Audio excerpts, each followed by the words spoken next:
When 15 of my 5th grade classmates gathered around the van transporting my brother Jason, I knew with the utmost confidence that as that derelict wheelchair lift groaned and creaked while bringing him to the ground, they would see immediately why he was a miracle.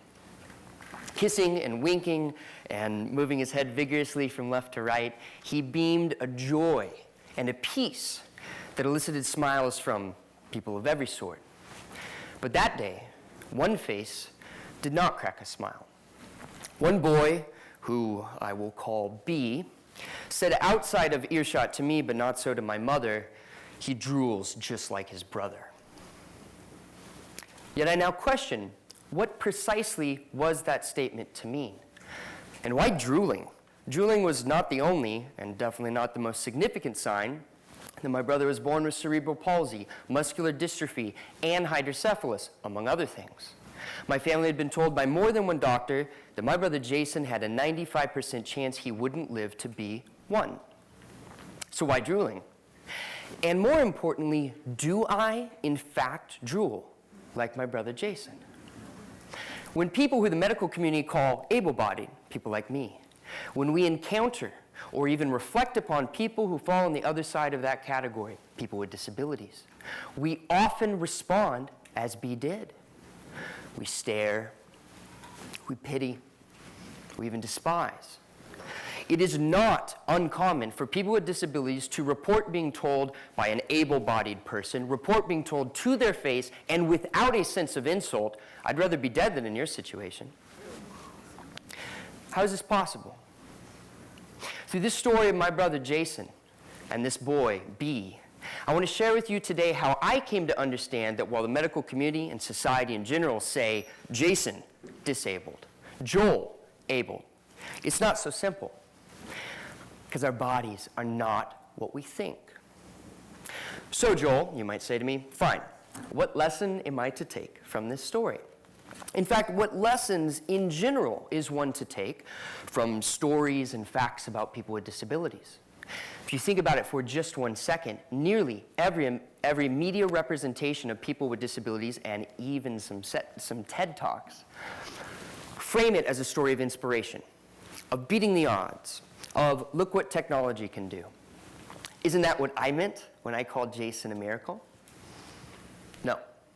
And I don't think that's what this story teaches. Instead, I want to suggest 3 possible lessons of this story, each of which harbor certain ethical insights. In other words, I want to explore with you today what this story might tell us about how we might better care for other people.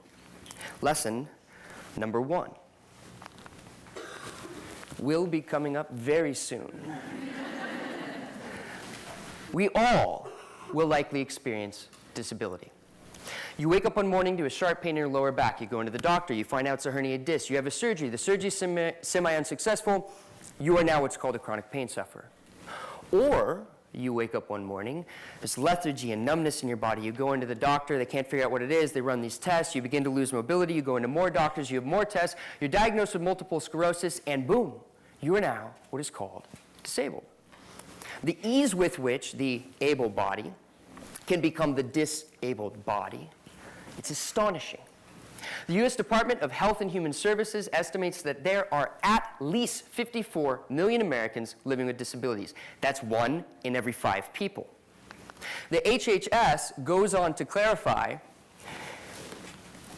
something else that will also come up in a second. The reality is that just about everyone, women, men, children, of all ages, races, and ethnicities will experience a disability at some point.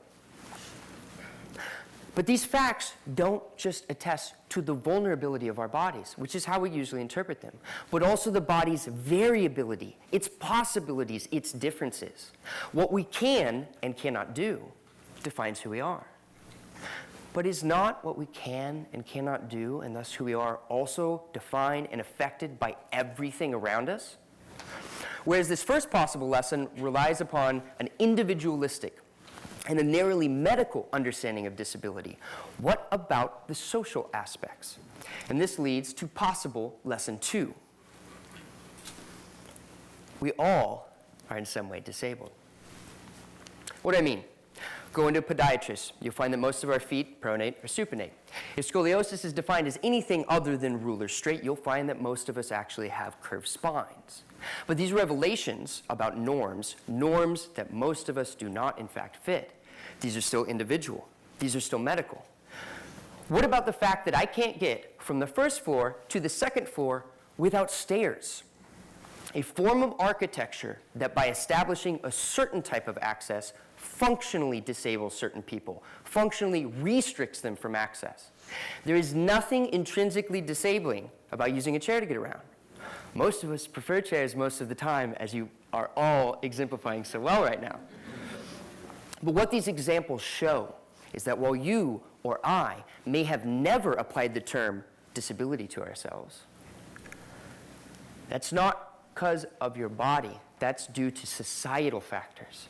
The moment we begin to understand that disability is tied up with our society, our culture, our history, our technologies, our architecture, well, now lesson 1 seems to have really missed the point. As disability studies scholar Leonard J. Davis notes, just as the quadriplegic is incomplete without the motorized wheelchair and the controls manipulated by the mouth or tongue, so the citizen is incomplete without information technology, protective legislation, and globalized forms of securing order and peace. In both cases, society ables and disables. But this second lesson, it can also be criticized, especially in this formulation. It can be criticized as insensitive and actually damaging to the real political battles and needs of those with disabilities as medicine defines it. What would the Americans with Disabilities Act mean if we're all in some way disabled? There's another possibility. There's a third possible lesson. It's this lesson that I took away, and it is this lesson that I hope you take away today. We are all transabled. Now, what could I possibly mean by this very strange word? We are all transabled means that we find ourselves on the other side, one of the meanings of that prefix trans, on the other side of not just medical definitions of disability, not just social definitions of disability, but of the very binary ability-disability itself. Transability names the fluidity of bodily possibility. I suggested before that one is or will likely be, in some or perhaps many ways, disabled in a medical sense. I also suggested that one is or will likely be, in some or perhaps many ways, disabled in a social sense. But is it not also the case that none of us can breathe underwater? None of us can be exposed to too much heat or too much cold, go too long without food or water or shelter? At this particular point in the evolution of our species, and that includes our technological advancements, there are certain caps on what we can and cannot do.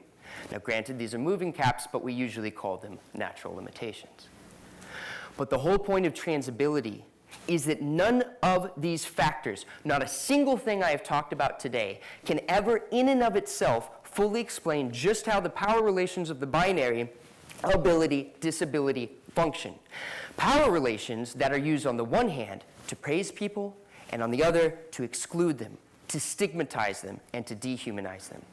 It is, in other words, a question of justice to be concerned about and to contest how the binary ability-disability is at work on us and through us and actively shaping our world as it always has been. Medicine, society, or even the broader earthly limits of the human organism. These will never exhaust the conditions that force us into either side of that binary at any given moment. Why? Life is too complicated to fit into such a thing. We are too complicated to fit into such a thing. Logics of exclusion will forever fail to capture the wild inclusivity and effusiveness of experience because life loves differences. And differences always occur in the play of, on the other side of, such binaries. At any given moment, we're always experiencing a fluid web of abilities and disabilities. We are all experiencing our transability. But note who the we is now. When I started the talk, the we was us able-bodied people. The we relied on a logic of us and them. Even the quote from Davis about quadriplegics and citizens relied on that rhetorical structure. But the we and we are all transabled is all of us. All of us without ignoring the fact that we are different. Some people experience their fluid range of bodily possibilities, their transability, as profoundly negative. When people say, "I'd rather be dead than disabled," when people talk about defective and non-defective babies like they're talking about TV sets, when professional philosophers and bioethicists like Peter Singer have argued that killing defective, disabled babies via infanticide is reasonable, well, now our transability is not simply being ignored or misunderstood, it is being feared. Now, our failure to appreciate the fluidity of bodily differences is in fact leading us to kill off those differences. So what of the boy B, who meant to insult me and my brother and my mother with his comment? I said before that many do as B did. Stare, pity, despise, or reduce a life to an inspirational example in order to boost one's self-confidence and self-determination. Do these responses simply reveal ignorance, heartlessness, cruelty? No. No, they reveal that we recognize our bodies in the bodies of others. We recognize that our bodily possibilities are always caught up with those of others, and yet we regularly, unthinkingly respond to this fact in fear. We experience our transability, but if we can learn to resist that fear of variabilities, differences, and possibilities we don't expect or we're not used to, this opens our world to valuing people, valuing everything in new ways. The breath of "who am I?" is always taken in the era of "who could I be?" And the I in what is perhaps the most important question of all, what then should I do? If this I is already caught up with everyone else, already concerned about everyone else, then perhaps ethics is less about questions of offering us commands, like treat other people as ends, not means, or love thy neighbor as thyself. Perhaps ethics is more about a very simple observation. Given the type of being you are, of being of possibilities always caught up with those of others, you already love your neighbor. The question is, why not love them better? The reason B first felt threatened was because he, even if for a split second, unconsciously, implicitly, he took my brother's body to be his own. B experienced his transability. And thus the insult, he drools just like his brother, was the confession, I, B, drool just like his brother. And by extension, the realization, we all drool just like Jason. B, in his disgust, despite his disgust, revealed what I take to be a fundamental ethical insight. He gave us a key into understanding how we might better take care of people. B recognized that disability is not an issue some people face. It is a fundamental human issue. The question of our abilities and disabilities, how we define those, how we deal with those, this is a question that touches every single one of us to the core, from the womb to the grave. And yet, the fact that it unquestionably touches some people more than others, the fact that it has been used and is still used today to justify the social exclusion and even the death of others, that is a question of justice.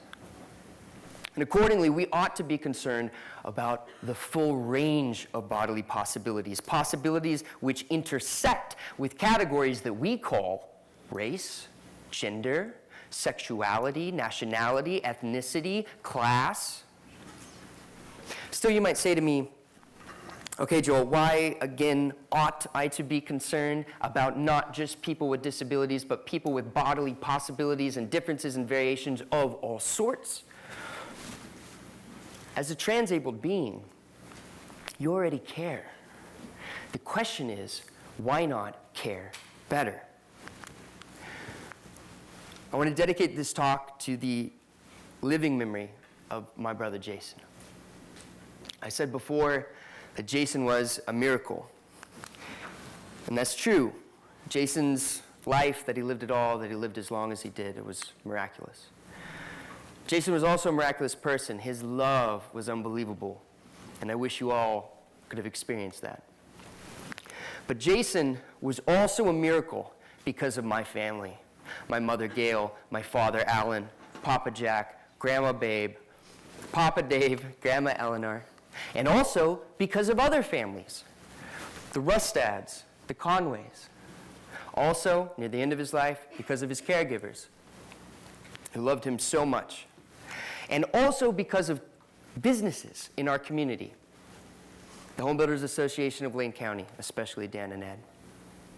My family and all these people did not view Jason's disabilities as a reason to exclude him, did not view them as meaning that his life was any less worth living than any other life. Jason was also a miracle because we all loved him exactly for who he was, as he was, a being just like every one of us, of infinite possibility. I love you, Jason. Thank you.